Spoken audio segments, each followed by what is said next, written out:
I believe we can start. We are still waiting for one speaker. And before we start, maybe I should make a few comments about the technology we're using today. So we have a Zoom translation, and today we're using simultaneous translation in Zoom. So please choose the appropriate channel and pass this information to our colleagues. We are providing them with the opportunity to participate in our discussion and to use the Zoom facility to pose questions. Welcome to Kharkiv School of Architecture. But these are the premises of Lviv National Academy of Arts, and we are in the basement. And even if there is an air raid alarm, we can continue our conversation today. Good evening, everyone.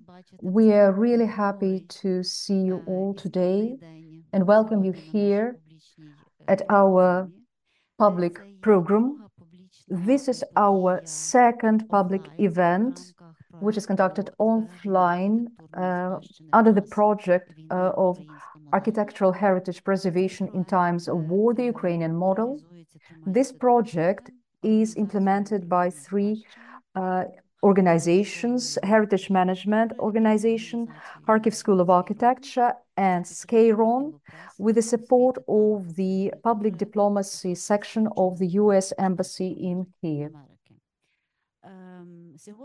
Today, we have invited representatives of various institutions who are documenting tangible and intangible heritage in various ways.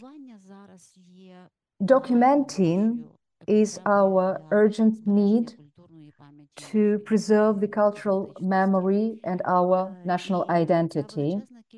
And a great number of initiatives that is being conducted in Ukraine today is very impressive.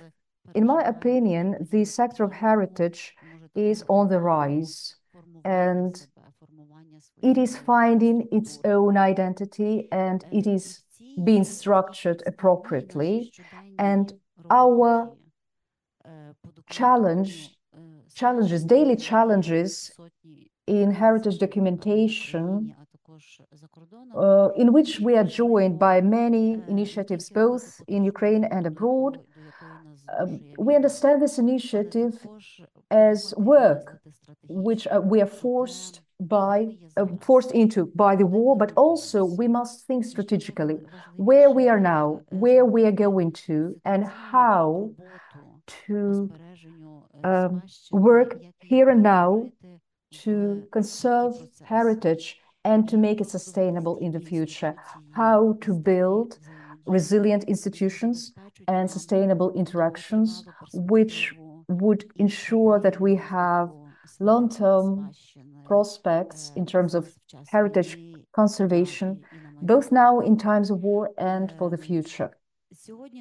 Today, our meeting is not a discussion, it's a conversation, because in the situation we are going through now, the sector of heritage and culture are both in the same situation. We face our daily challenges together, and we have quite a lot of joint issues to discuss together and to resolve together. My name is Irina Matsevko. I'm Vice Chancellor of the Kharkiv School of Architecture.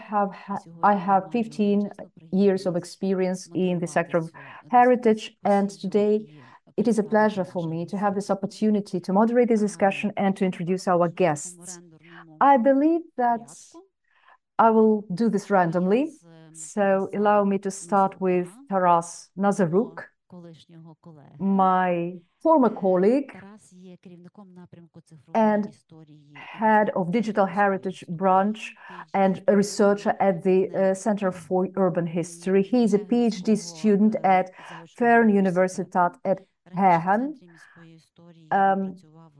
At the Center for Urban History, he used to work with digital storytelling and historical mapping in the project Interactive Lviv. At the start of the full-scale invasion, he launched the Telegram War Archive and he now focuses on studying methods of web and social media archiving, which has become part of his dissertation research. In addition, he also participates in networking, archival and documentation projects about the war in Ukraine, as well as in development of the online guide to digital history aimed at strengthening digital competencies in the humanities. Sasha Dovzhyk is the project program director of INDEX, the Institute of Documentation and Interaction, founded in Lviv in 2024. She has a PhD in comparative literature from the Birkbeck, University of London, where she used to be a faculty member. Also, she was a curator of special projects at the Ukrainian Institute, London, where she led the online course Literatura, Literature, and supervised the Ukrainian Lab Writers Residency. She is the editor-in-chief of the London Ukrainian Review magazine, and she publishes her articles in The Guardian, The New York Times, and other periodicals. Sasha is the editor of 3 books, and she's currently working on an English language collection of non-fiction about the Russian-Ukrainian war, which explores the role of stylization and imagination in documentary writing.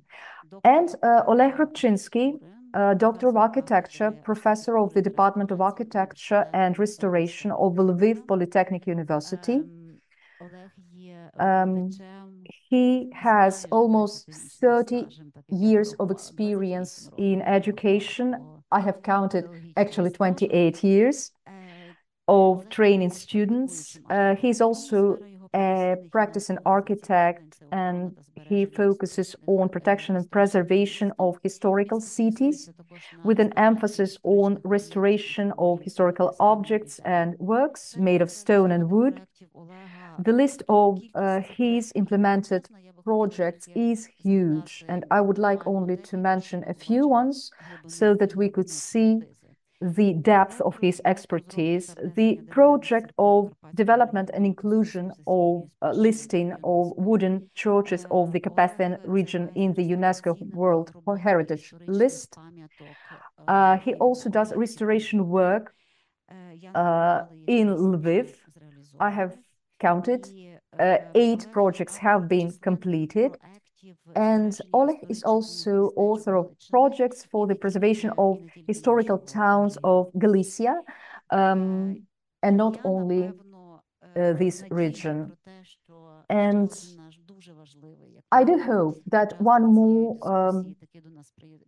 participant of the discussion will join us soon. And so, if it is okay, I can also introduce him. Let's hope that he will join us shortly. Vasyl Roshko, he's an architect and candidate of architecture. He's also founder of the Ukrainian Heritage Monitoring Lab, HEMO, created in 2022. This lab deals with the documentation of heritage destruction to overcome the consequences of war and to digitalize museum collections according to international standards. He's also a co-founder and co-coordinator of the Heritage Rescue Headquarters, founded in 2022. He's head of the NGO Tustan, the Tourism Museum Cluster Tustan. And before that, he used to be the director of the State Historical and Cultural Preserve Tustan. And also he was head of the Department of Museum Affairs of the Ministry of Culture of Ukraine in 2014-2016, where he was engaged in crisis management for museums in emergencies at the start of the war. Thank you very much, dear speakers, for joining us and our conversation about the urgent topics which we're so keen on.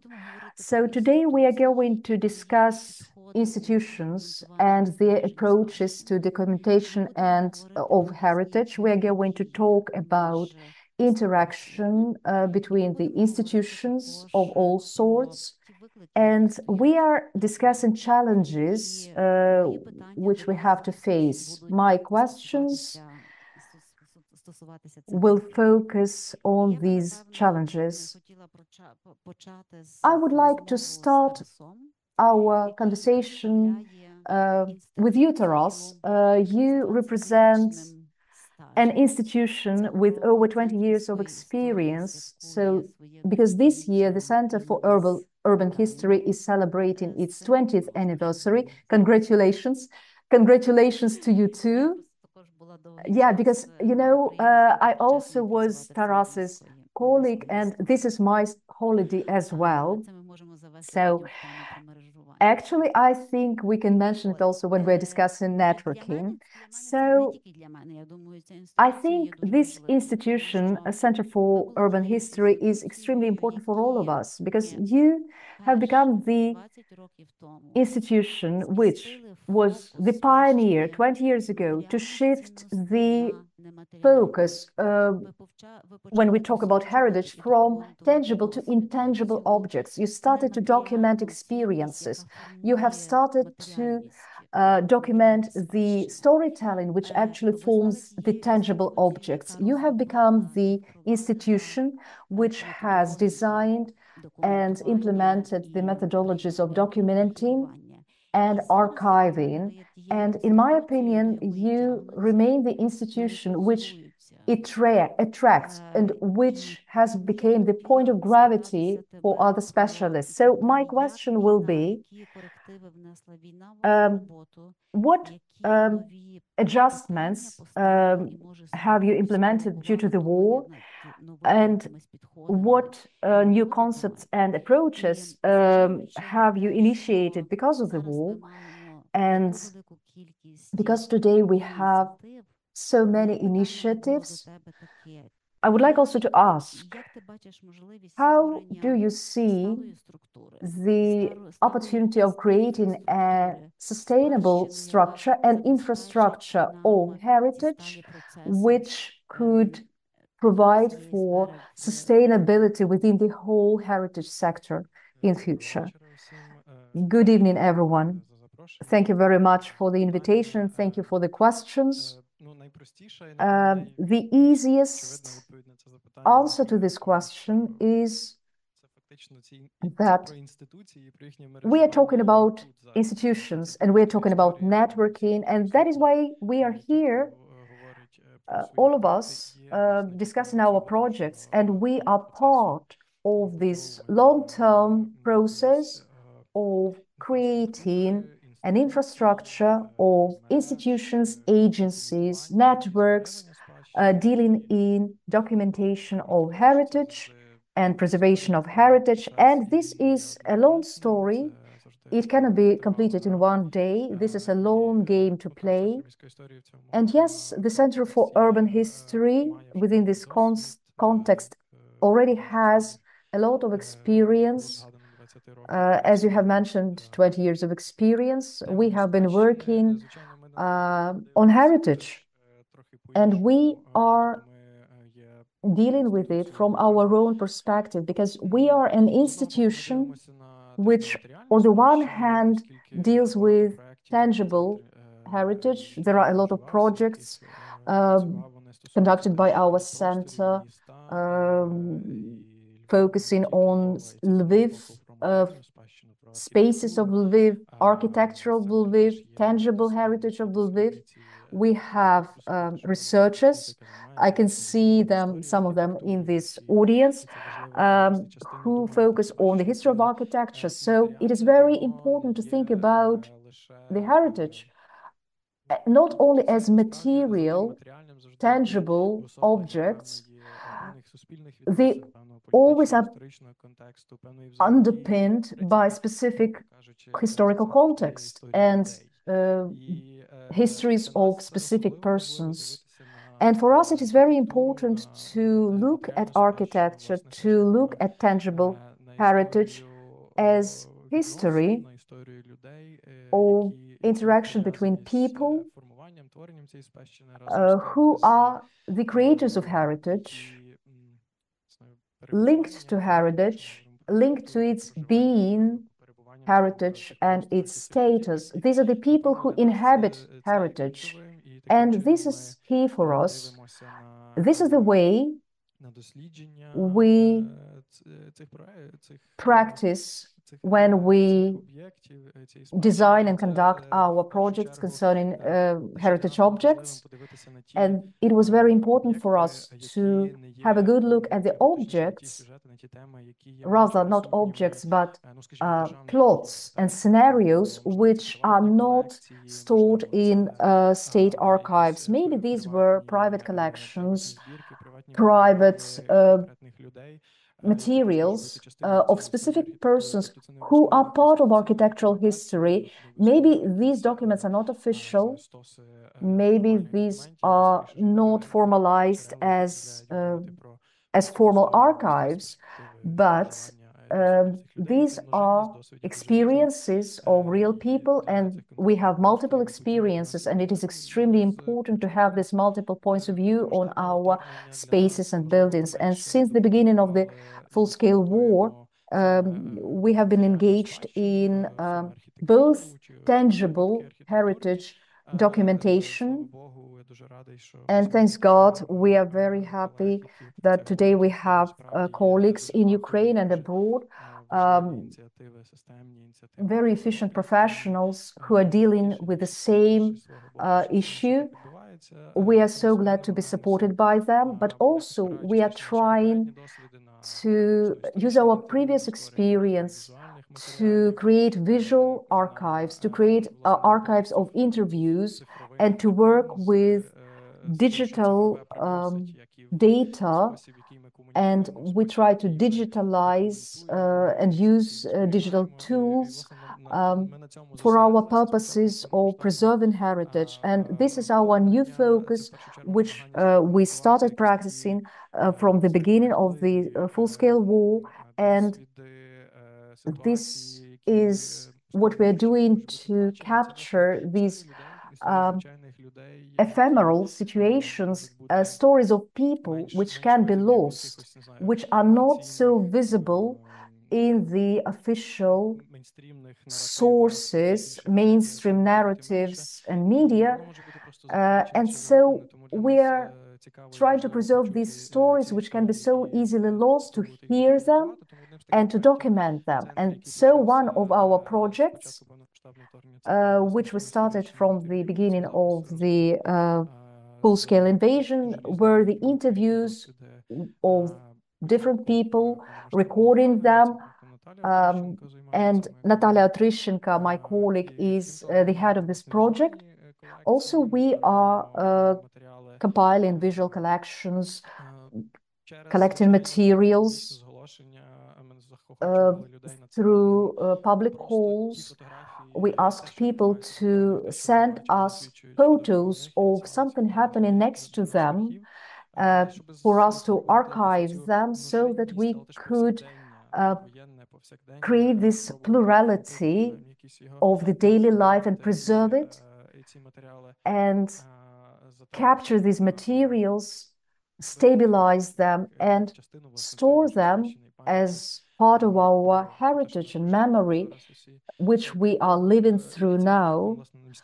So this is the Urban Media Archive. This is the name of this project. Our colleague Bogdan Shemilovich also worked with the Catholic university students, recording their dreams about the war, dreams in times of war. And this was one of our very important ways to process war and trauma. And methodologically, I guess it is a very interesting focus. And my job is more focused on digitalization, digital documentation. I'm dealing with the Telegram War archive, trying to capture the ephemeral elements of daily life communicated by people um, through social media, including Telegram. And so these I see as part of our intangible archive. And this is something that will provide us a new perspective on the war, making this story uh, uh, more comprehensive, because the experience of Kharkiv, Mariupol, Odessa are different experiences. And so this you can see through the Telegram channels. You can see how different they are. Each city has its own story. And in my opinion, it is extremely important because media is extremely important. And when we're talking about heritage preservation, media is extremely important.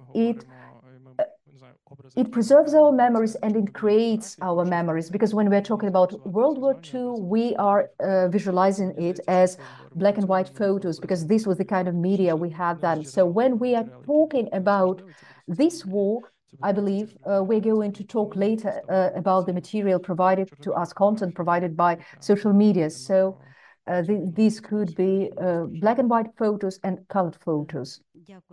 Thank you very much. Tarase, I will go back to you with my question about networking. And now I would like to ask my question to Vasil. I hope that you have got your breath back. I apologize for being late. Right. I took the liberty of introducing you in your absence. So all the colleagues who are following our discussion already know who you are, what you do. Before asking the question, I would like to give a quote. In one of your interviews, you said, our great aim is to be united by our heritage, not only by hatred towards the enemy. And here you're talking not only about patriotism, you're talking not only about expanding our knowledge about heritage we have. You are talking about very important things. You are talking about the need to implement here and now new methodologies and knowledge. You're promoting the need to create sustainable institutions.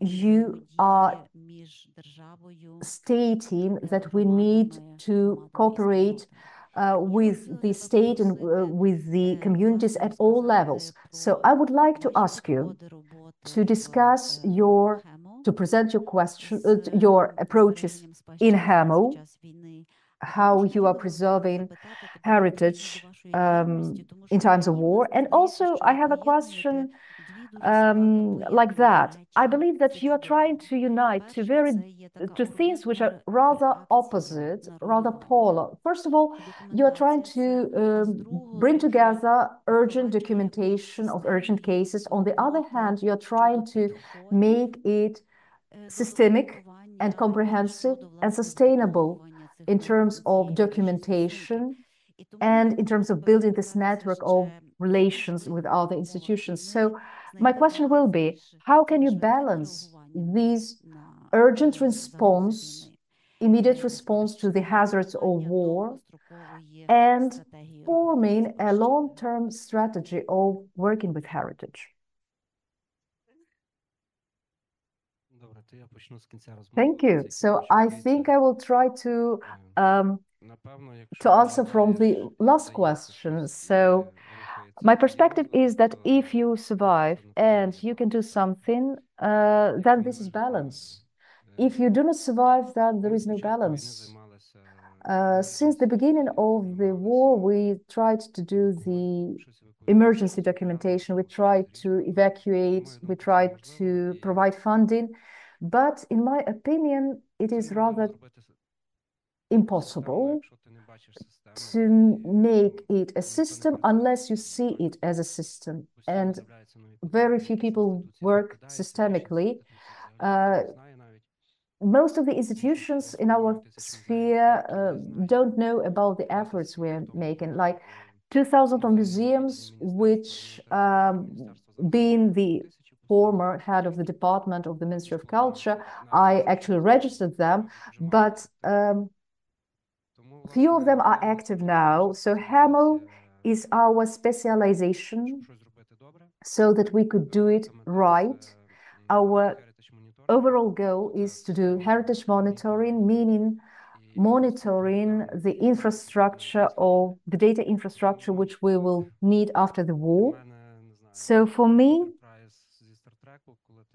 Enterprise from the Star Trek, you are building it and flying it and living it is exactly my organization. You're doing all the things at once. So we are trying to create the information system.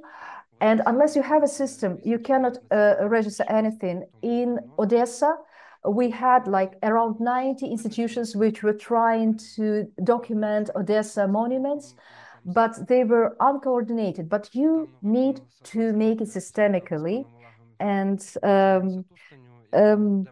like 20 years ago, together with Oleh, we started the Tustan NGO, and we were doing it step by step. We are building everything step by step. In my perspective, I'm trying to touch upon different aspects, but you will see it as an integral whole. So in strategical policing, we don't have the unified vector, but at the same time, we have a great opportunity to influence. If now we work as together as a professional community, and if now we are doing the right thing, then we will get what we need. But our game is to engage the communities and to make our system open. And this is the idea about the open society, when the public sector cannot affect civil society organizations and they have to listen to them. And so I guess this will be the substrate from which we will grow something valuable. So I think structuring something deliberately is like creating systems is rather difficult. Let us do what we can do now and let it grow further on. But of course, we must survive, and we are working within various projects. We are training various teams, and of course, we need more than 1 or 2 days to complete our work. So we are performing 2 parts at once. If I speak unclearly, then ask me questions. So on the one hand, we are providers of data, because documenting must be done immediately, but it is not an emergency which must be done chaotically. Documentation is a systemic thing, but it must be done urgently, because when we have some damages inflicted by historical objects, very kind-hearted people would come and clear the rubbish, and there is nothing to document, and they have good intentions, but then we have nothing to document. And here, those specialists who are working in this sector understand that we need like 2-3 years to create it, because now we don't have a person who can formulate the need, like what you need on Mars before you transport people there. Even during the times of war, people need an understanding that they're doing a great job and they are doing it in the right part. And our foreign partners are trying to present us with a methodology, but we see that it doesn't work the way it should, and so we must adapt it. So this is our role as the providers of data. On the other hand, we dream about a platform that will bring together all the data about heritage objects, unique heritage objects. And now we are mostly focused on war documentation, trying to prepare it for further litigations. And so at the same time, we must not forget about training and tourism. Unfortunately, it doesn't make one database. But we don't need one database because you cannot bring everything together. But I guess that we can create several systems and these can interact with each other. For instance, there is one channel that we're using to communicate with the military and another channel we use to communicate with academics. Our work in museum digitalization, we are not only digitalizing objects, but also we are thinking what platforms we can use to present this data, not to keep it as dead archive. And, you know, because when we talk about the military sector, this is just a small part of our work. And we have various names for one object. If you take like different specialists addressing it here in this country and abroad, but we are working in the Pact Engage initiative. They document, we bring everything together within one system, and we have designed software so that any civil society activist could add to it, so that, for instance, add that, well, there is a wall demolished here, or here we have some illegal development, and then it will be a system. Thank you very much. I think that you mentioned here also this uncertainty and emergency. And I think this uncertainty and emergency and crisis situation which we are surviving stimulates us towards the system, stimulates us to formulate the right questions, to get the right answers. I think I need to mention inspiration here. 10 years ago, Ministry of Culture was my place of work then. The Crimea was already captured, and we didn't know what we would have in the future. So the register of the museum objects is stored in the museum. And so Crimea is captured and we had no registers. You know, we made photos, and for 10 years, no one needed our records of Mariupol, Berdyansk, and other museums. But it's just that what we're doing now may be needed in the future. Yes, and this is a very urgent question, which we are going to discuss further on today. Talking about inspiration, talking about new institutions, which I think emerge from inspiration and the need to do something important. For me, Index is a special case because this is an institution, an academic institution dealing with training of students and culture. It's not a civil society organization. It's not a voluntary organization. This is an entity that is founded in the first years of war, and when it seemed to us that it is an overall catastrophe and we don't have any future. This is an institution founded by Vienna Institute of Humanitarian Research, and this is an institution which declares that it contributes its new ideas and wants to join the processes of documenting war experiences now. So what have you achieved in terms of documentation? And if we are approaching already the question of networking, what is your place within the overall heritage sector that is being nascent now, as academic and university institutions. Thank you very much for your invitation, for your question. It is a privilege for me to work and be here together with professionals who have so many years of work. And Index was founded like a couple of months ago, and we are a bit shy. So I would like just to give you some glimpses into our history, because I think that it will allow me to share my principles of work, methods of work to be applied here in Ukraine.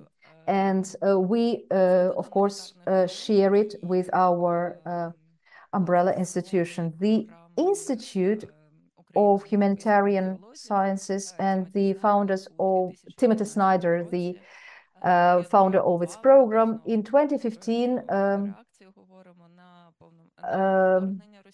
reacted towards the annexation of Crimea and towards the revolution of dignity by creating a program in a European university strengthening Ukrainian voices.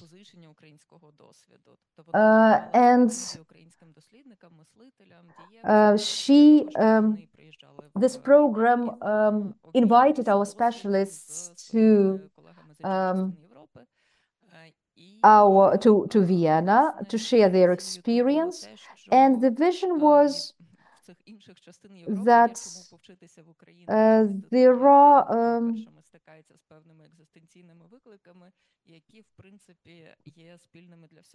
and we are dealing with challenges which are the same for all specialists in Europe.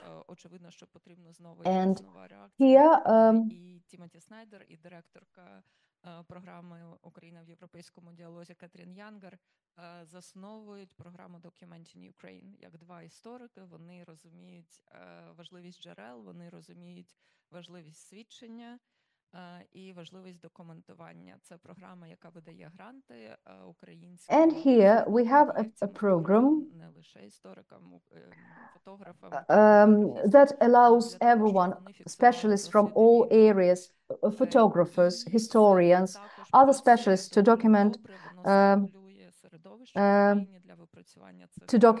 the war. And they are stimulating innovative programs in Ukraine,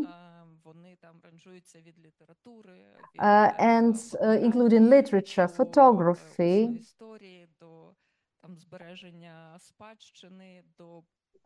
heritage preservation. І до просто інституційної підтримки. Наприклад, там архів міста Буча отримує грант Documenting Ukraine для того просто, щоб продовжити своє існування.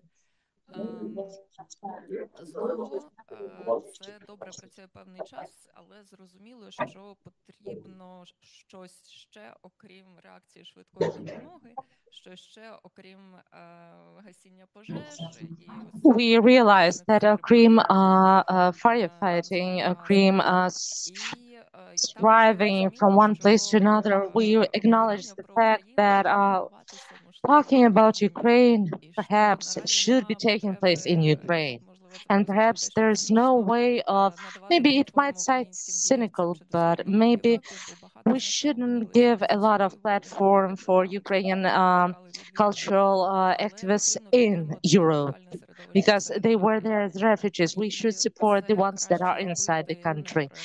And maybe it's not the best part to do that as a project.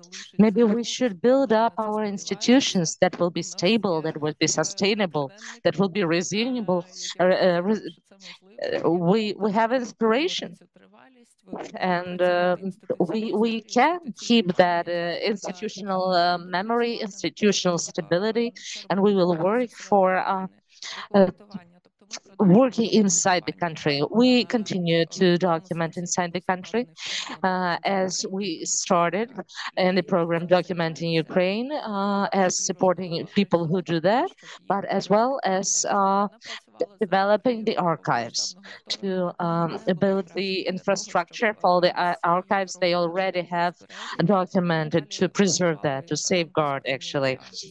and to build the framework of this work, this war. And our documenting is based on networking.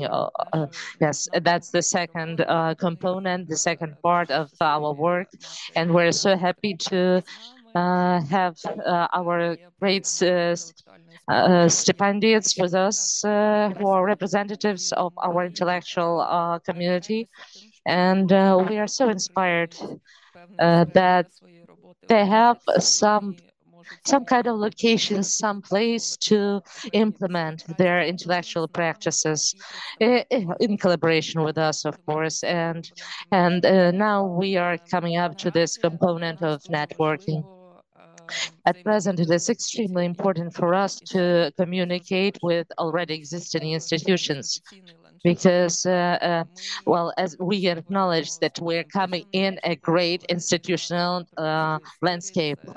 It's the center of urban history. We're making a forum, and it's extremely important for us.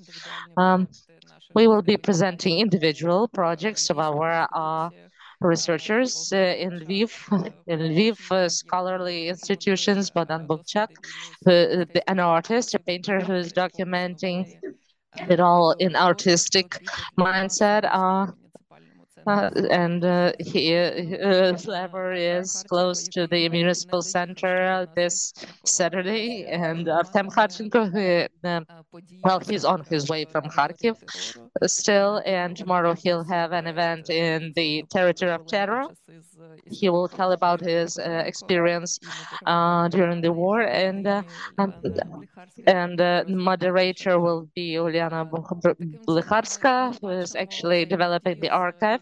And that way you can see that we are developing the collaboration and we are networking because we can share expertise. So, in some parts we can inspire, in some parts we can learn a lot. Well, I think, well, if we get back to this instability, to what's going on, this sector, this network, it's this like basic quality which will help us to build the future stable infrastructure and will help us develop the future strategic mindset. We'll get back to that, but now I would like to end this first circle of questions, actually, and to thank Oleh for joining the discussions because he is helping us to implement this really painful topic, and the topic of how do we actually how do we form the community of the experts of cultural heritage in Ukraine? And the Institute of Architecture, Kharkiv Architecture School, we have a good experience in actually educating such specialists. You have also specific projects of educating conservators and restorers. How did war affect your programs? And how do you think the war affected it? And maybe there are some certain new plans for future. How can we actually, well, form this community of really qualified specialists? Yeah, I thank the Kharkiv School of Architecture for the invitation, and I would like to start from my personal experience.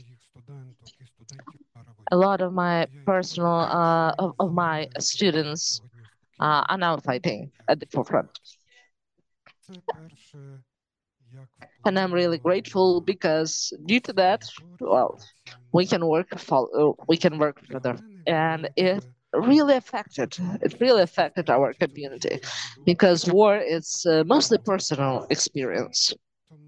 We should talk first about that, about people, and then we should talk about cultural heritage because intangible heritage without people, it's nothing. There's no person, no cultural heritage. Yeah, I realize that I'm getting into philosophy, but yeah, that's what I would like to say. And talking about how the war affected the educational process, people started to focus more on cultural heritage because that is what implements, that is what embodies our cultural and our identity, ethnic identity. And lately, a lot of people come to me and bring a lot of artifacts out of stone, out of wood, and now we are restoring a great box. Uh, start early First World War, starting from the First World War, and you can imagine the bad state it was in, but it is really important because it belonged to someone. Maybe it belonged to some Austro-Hungarian officer because there are some attributes that will help us think that it was that. We don't know where he was buried, what was his story, but for me, it's priority to know the story. For instance, now I was brought a sculpture of Jesus Christ, a sculpture. Presumably in 1720s, it was created in 1720s, and it's a really unique artifact for our region. It was affected by German art eh, because we do not have we have graphics. Have such kind of graphics, but no sculptures, and only in central and eastern Halachina when we are talking about Rybchynsky. People started approaching us, and that is an evidence. That is evidence. That is proof. For instance, not so late ago, a person, a really renowned authority, Yurchyshin, came us to us, and he gave a lecture about how to restore the wooden sculpture, and it's extremely important for us, and it's very relevant for us. And he was shocked because he had a workshop for 120 people, and he had to divide all them to lecture them in an appropriate way because that was too many for him. So regarding the educational process, well, we can talk a lot about the programs, but we need to have people. We are lacking people. If we're talking about digitalization, if we're talking in the art history, it's art history, it's technology, it's technique, it's media. How do we do that? How we well, yeah, in our small workshop, we have a lot of visitors from Japan, um, uh, from Europe, and I keep telling them what we are restoring from since 12th century, starting with 12th century, and they're shocked because when they see all the artifacts starting with the 12th century, they're shocked. They are really surprised that we had all that even in 19th century, and we were talking about 12th. They cannot believe that, and that is all due to the restorers, that they can see these artifacts. Some people ask, what can we help with? Of course, I will not ask. I will not ask for help. But you need help. You need help to support the educational process. And what I say, please give lectures. Please give lectures for young people how to make digitalizations, how to restore the damaged elements. Well, at present, we are doing that by hand. Maybe, maybe that's the way most restorers in Ukraine do that. Ukrainian restorers are really valuable. in the West. I had two of my girls, and now they work in Britain. Two of them in Israel. Some of them immigrated to Canada, and all of them are receiving good salaries and working well because they have good education. I will get back to actually the war, which took away a lot, but at the same time gives us a lot of chances, gives us a lot of opportunities. And at present, we could really invest into architectural education, into restorers education. They will not only be really relevant and important. We could make it really more prestigious, and that way maybe we could make them. We could make them more stable. And it's a pleasure for me, Alyssa, that you're talking about networking between the different institutions, between different experts whom you invite and collaborate. We have so little time, but I would like to get into depth of networking and collaborating with different institutions. And I would really want to talk about the state and the foreign institutions. And Vasil, I believe the first question will be to you, and it might be really emotional, but I believe what HEMO is doing now, it's something that the state should do right now. And I should emphasize that I'm not talking about that state should really be a monopolist on culture because we were there. It was Soviet Union, and I'm really not a fan of thesis that culture should be financed only by the state. But there are some basic elements that should be written in the state politics, and where the state should take some responsibility. And first of all, it's total digitalization of the state repositories, documentation, the all Ukrainian database, not only for the researchers, for everyone who needs it, and whether it's community or sociologist or engineer or research or a restorer. And here I think where are we now in this collaboration between the state and such initiatives as yours? The initiative that actually took the most part of the state work on themselves. How should they transform?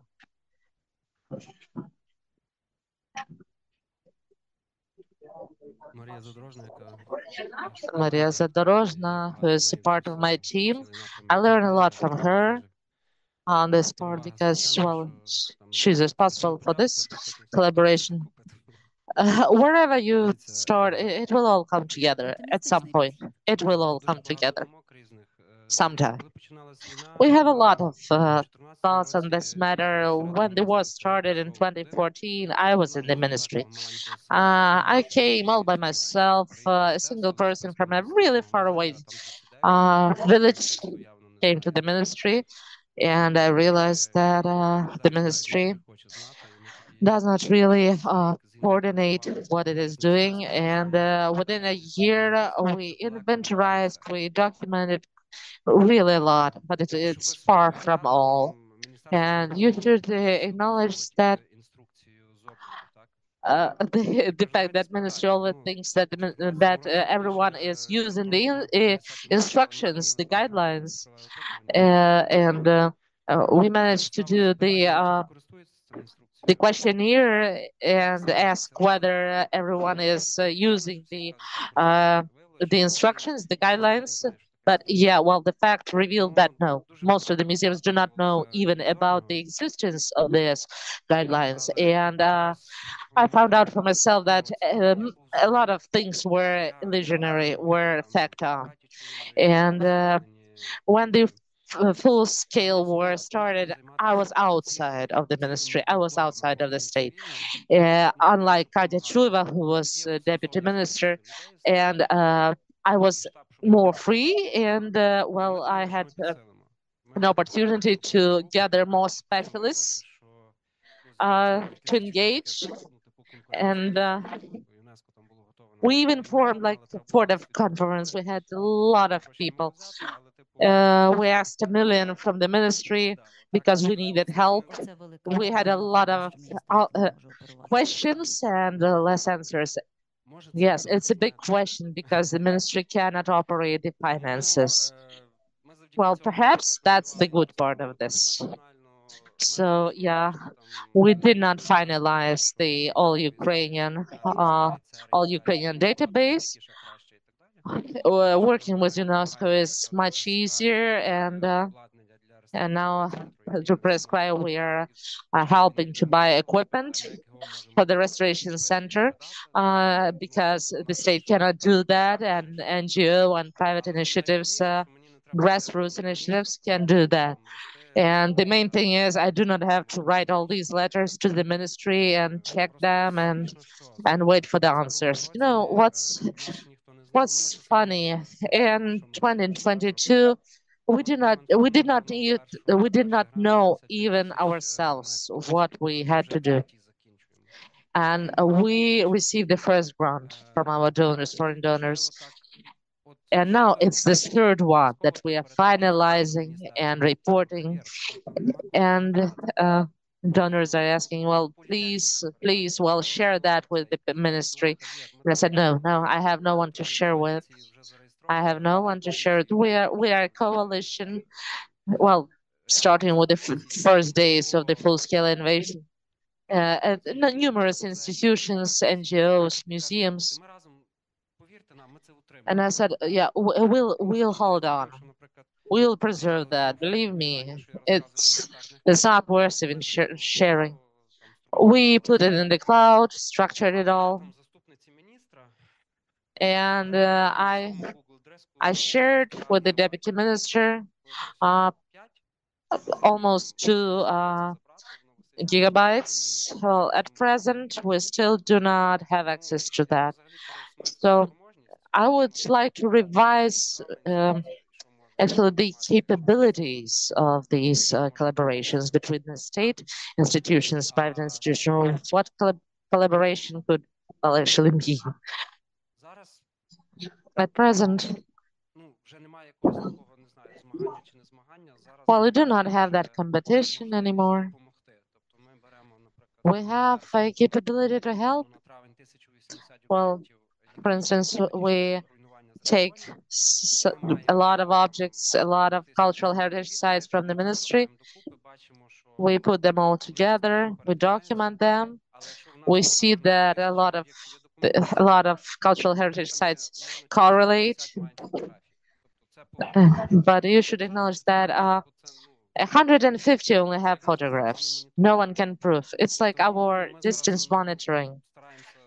It's not proof, no evidence. So now we're trying to monitor that all and find out and share with UNESCO, for instance, because we're monitoring that from the satellite, and of course you can see more from the satellite. So now we have that kind of collaboration. But the question is, what could the state do? For instance, what should be an effective, efficient collaboration between? How would you see it for it to be effective, efficient, resultive for all this work you're doing for cultural heritage?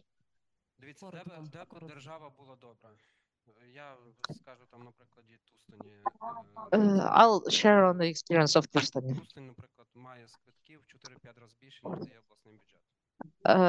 Tustani lacks a lot of money, but at the same time, they can use their money themselves. Just please do not get in the way. the bad thing is we have to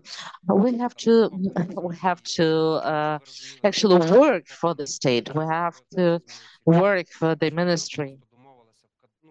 For instance, there are some kind of business deals, and in cadastral maps, someone is finds out the way to change them. And when you're dealing with the community, we have this term bespredel. It's outrageous means outrageous. It's like Wild West. And someone has to structurize that. And the state has to structurize that. There should be inspections. But at present, well, it could be a paper that is due like in a month. And the question is whether the state is ready to form the politics, to form the identity. For instance, some rules, yes. The registry, yes. But I believe it should be a more complicated, a more in-depth collaboration. So you believe the ministry in a crisis now and should revise themselves and their activities. And that maybe that is the reason that there are so many grassroots initiatives. Maybe that's a question for another discussion. What could we do for the ministry to change? And how should we communicate? How would you pressure, maybe, to be relevant on our positions? I believe that in our collaboration, horizontal collaboration, we will find a way, because there's a lot of foam and a lot of chaos and a lot of words, but we know what is worth what. But we just need time and to work on a specific projects. Thank you. We have just a few words, a few minutes left. To Sasha. You are now declaring that you are a stable, sustainable institution. How do you see the role of international partners, of foreign partners in this process of forming the sustainability of cultural heritage? Добре питання. Я собі So this is a great question. I would allow myself to say that the interaction with international partners is one of the key elements of our work. I apologize for being pragmatic, but I think that we must be honest here, and it is important to understand that we can follow different timelines. Maybe it is good to make a parallel here with our defense when we depend upon our international partners in terms of resources, and despite our red tape and our slow progress and maybe different mindsets, since still we depend on our partners, and we must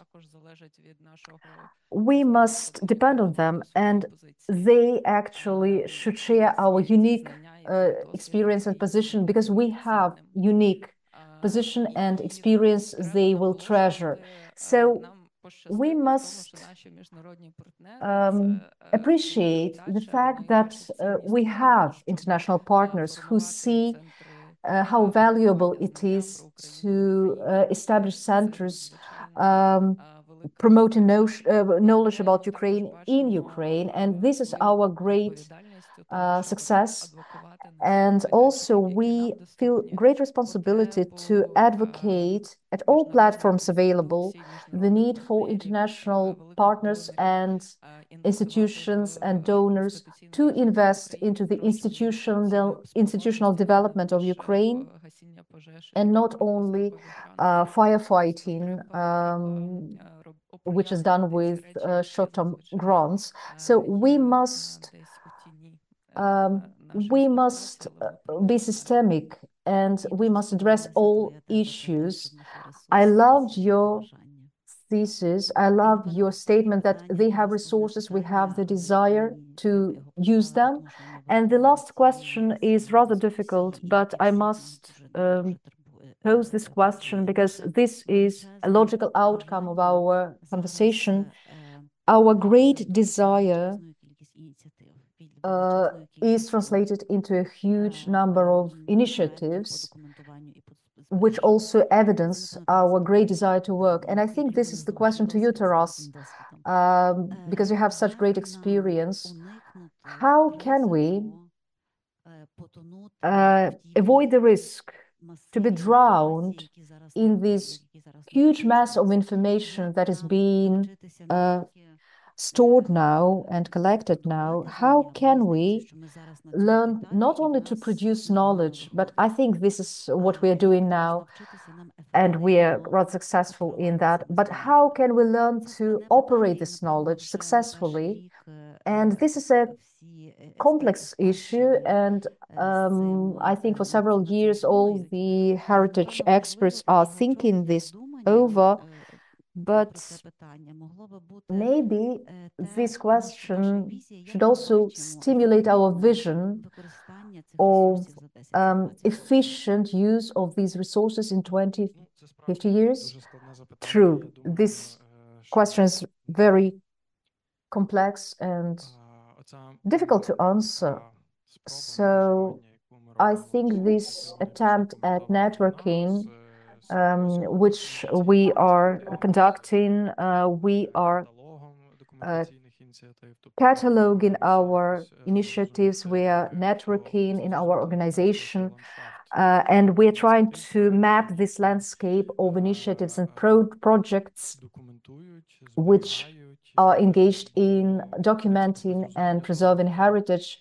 Because unless you understand other players in the field, it is very difficult to plan a vision where we all together are moving to. And so I think a great result is that this kind of mapping of the players and who document heritage is there at all. And when we started this, we believed, well, a dozen, maybe 2 dozens of initiatives will cooperate. And we found out that more than 150 were eager to cooperate. And actually, it is difficult to find premises to bring them all together. This is the scale. And I think this is a great achievement of Ukrainian society, not only in terms of documenting, but also in terms of activating a civil society, which shows its capacity for documenting heritage. And yes, it is a form of resistance when we're trying to survive all the attempts of our enemies to eliminate us, to oust us. So documenting initiatives counteract this. And yes, there is a huge challenge if we talk about the databases, because a lot of databases are generated today, and sometimes the amount of information is overwhelming, and we need to cope with that. Because for me, a database is rather abstract.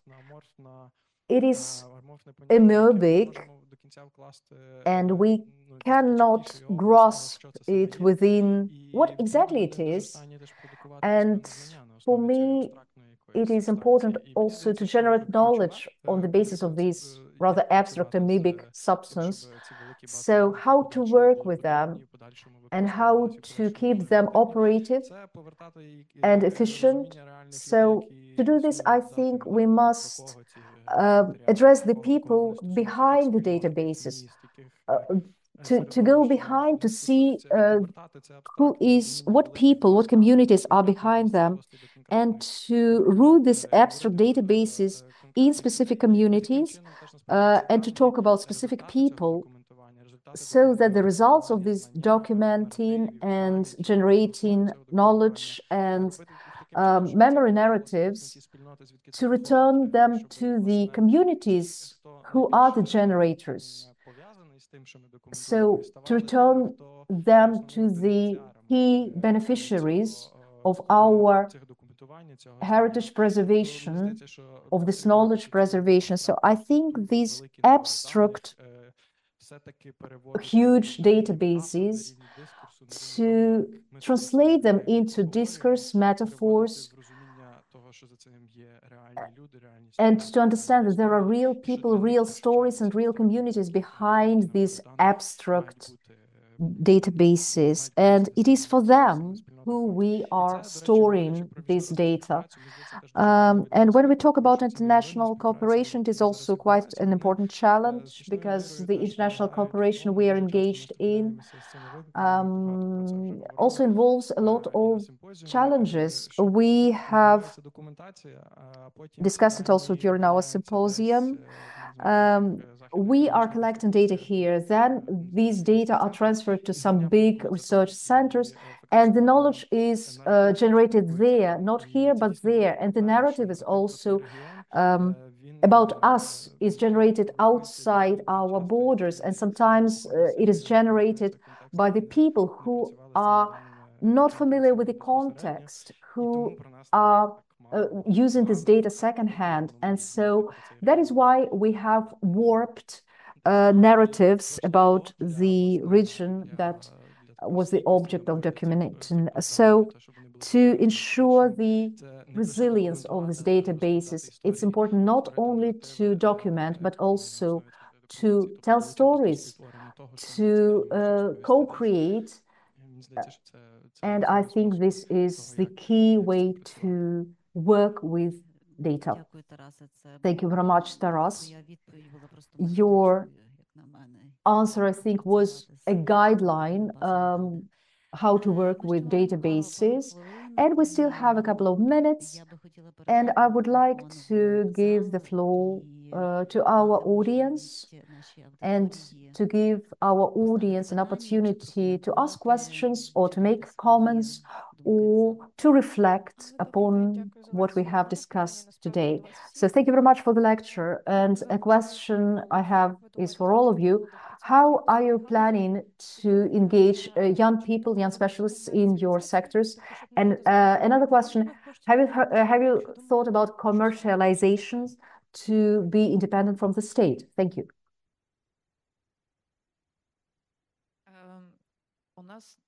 Well, our team is very young, and I'm very proud of that.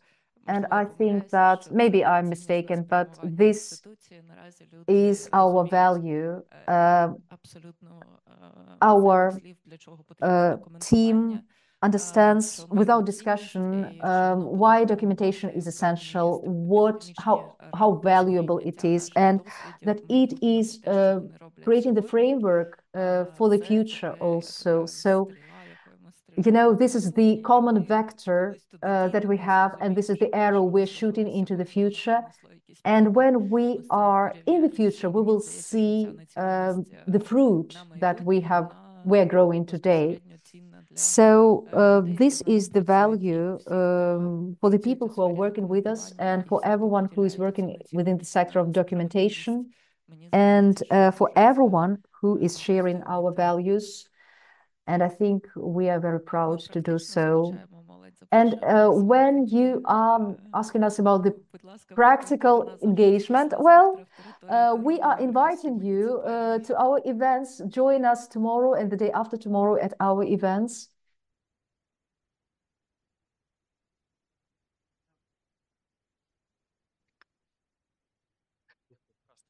Thank you. Fine. I would like to be brief, and I don't know whether I will answer your question. Talking about the youth, I think that the universities are the platforms here, and the environment shaping the understanding of heritage and training specialists. So this meeting is happening right after my meeting with the students of another university. So we are discussing more the digital aspects of documentation of the war, etc. So I believe that we must work with the young people in the universities, and the universities are the platform for that. And when we're talking about commercialization of our activities, I try to be very careful here, because as soon as you start talking about commerce and heritage, it's a difficult combination, because heritage and its understanding must be outside the market, outside the categories of price and profit, because heritage can be monetized. It is very easy when we talk about heritage in terms of market categories, but I think this is a rather shaky and inefficient position. Personally, I would like to recall one of the examples from Berlin when one of these big historical modernist objects in the center of Berlin has been, Rota Fabrics, I think is the name, has been transformed into the community center, which is alive with the which community life. And so it is one of the few monuments that enjoys such status. Why I recall this project, sorry, why I would like to recall it. It was interesting for me to see how this huge modernist object of heritage in the very center of Berlin, and which costs so much, and the prices for residential dwellings in Berlin at the real estate market. So I was really curious how this could be transformed into a community center and not another developer's project. It happened because in Germany, in particular in Berlin, there is an initiative, Trias Foundation, which is a group of bankers who understand how the investment market works, how the banking system works. And this group decided to apply their financial knowledge to make the monuments of architecture, heritage objects, which can be very valuable and actually very pricey on the market, to take them out of the market, actually to buy them out and to bring them back to the communities so that the communities could continue working. And so this Trias Foundation bought this factory and gave it, leased it to the community for 99 years. And it was rented by a cultural institution. And I think this is a beautiful example of cooperation between sectors. Yes, Irina says that this is the case we are discussing in our course together with students. And it is really the case when that commercialization is such a temptation. As soon as we have this opportunity, there is a temptation of wild, uncontrolled commercialization. And I would like to say the following. One of the key specialists in terms of heritage management, Gregory Ashford, is a cynic, a practic. What he said about heritage, he said that heritage is never altruistic, because a castle must be built as a commercial structure, as a utilitarian structure. And it is impossible to preserve structure without commercialization. Another thing is the format. When we are talking about Ukraine having problems with heritage, they emerge because the state, the public sector, on the one hand, has it, under its control, on the other hand, doesn't have it under its control. So the state has it, but cannot give it away. And if we continue like that, if we continue to fear heritage commercializations, we are not going very far. Heritage must be an enterprise, and then it will provide profit to the society, and then it would be cared for, because heritage should not be this, white elephant.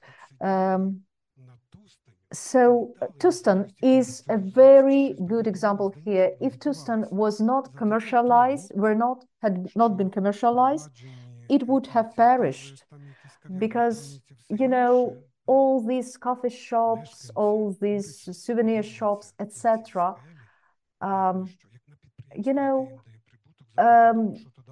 They allow this Tustan to attract tourists, and the local residents will see this as a source of income. You shouldn't fear commercialization. You must fear this heritage monument to be destroyed by commercialization. But this is a different pair of shoes, because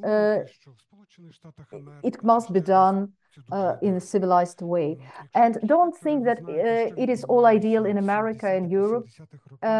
Being architects, I think you know what happened in the 1970s. Many monuments were destroyed, and total design buildings were destroyed. Sometimes when you move just one wardrobe within such a house, you destroy the historical value. So the question is, are these houses sold? Yes, they are sold, and they're in great demand, because it is very prestigious to own such Frank Lloyd Wright's, for instance, objects. The same happens in Poland, in the Czech Republic. So the only strategy for Ukraine in terms of heritage preservation, I think, is to create big unions, trusts maybe, funding heritage from various sources, when the state no longer is the sole source of finance for heritage. So heritage must be financed, and it must become a trust. And today I mentioned the Metropolitan Museum. It is a trust. Why it is so famous and prosperous? Because it is a trust institution. So this is the only way to save our monuments, to commercialize them. Yes, and this is the topic of our discussion, because in яка стає комерційною для того, щоб ця комерція її не винищила. Та якщо ми говоримо про Україну, то ми маємо, на жаль, дуже брутальні випадки, я би сказала, закомерціоналізування спадщини, коли вона просто перестає жити. Вона фізично існує, але вона перестає жити. Василю, ти зі мною не згідний, я бачу, що ти дивишся на мене. Я хочу надати практики так після бізнес-школи словам пана Олега і відповісти. Бо я на якомусь році роботи після культури державної пішов, власне, вчитися в бізнес-школу. Дивіться, як мене вчив Павло Гайдай, розвиток має три речі. Він має бути цілеспрямований, закономірний, поза якимись законами, і незворотній. Щоб розвиток був незворотній, ви маєте чим годувати своїх працівників завтра, післязавтра і через рік. Гроші – це незворотність. Ми звикли думати, що там державні гроші – це щось таке, як само собою розуміється. Це не само собою розуміється, просто це не безкоштовно, за це платить держава. Питання, чи вона ефективно платить, питання, на що потрібні музеї, які мають там 400 чоловік, чи ви відчуваєте їхній вплив, а ті музеї, що мають 30 чоловік, чи не могли б вони робити більше, якби мали ті гроші. Але дивіться, там в Тустані держава – це state is certainly not someone who is supporting. Я вернусь до квитків. Гранти – це класна історія, Grants are a really nice history. They help you to develop products that can help you develop further. You make a VR project, but it's not an eternal project, but it lives. It lives for sometimes. For instance, Ukrainian Cultural Fund, it changes, and it's not the Ukrainian Cultural Fund we were used to. How do we develop business in reserves? In reserves, uh, when the researchers turn it into it we could use it differently. First, heritage development, heritage management, both in merchandise, in tourism, in we have to learn that. The same as education, restoration, management. We have to form the people that can form something, that can produce something. Well, if I have 20 people which are not educated for that, how can I tell them what to do? Thank you, Vasil. We shifted from documenting to using the products, and that's obviously it's a good topic for discussion. It's a really bad thing that Soviet Union implemented in our mind. They implemented that in our mind is our people of culture are focused on if the state doesn't pay, we will not survive.